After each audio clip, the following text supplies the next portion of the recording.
نحن رسالتنا في إحياء مولد عيسى تشابه الرسالة في إحياء مولد الإمام المهدي عليه السلام.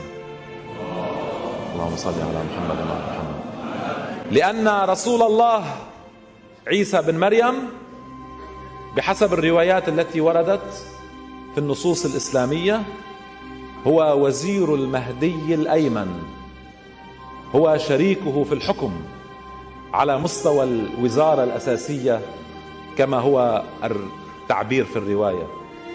حينما نحيي ذكراه نتذكر المشروع ونتذكر التمهيد ونتذكر أيضا مسؤوليتنا في خطاب المسيحيين الذين لابد أن نقدم لهم رؤيتنا بالنسبة للسيد المسيح ورؤيتنا بالنسبة للإمام المهدي، والشراكة المقبلة في المشروع المقبل، وأنه يوجد تقاطع في المستقبل بيننا وبين المسيحيين في مشروع واحد.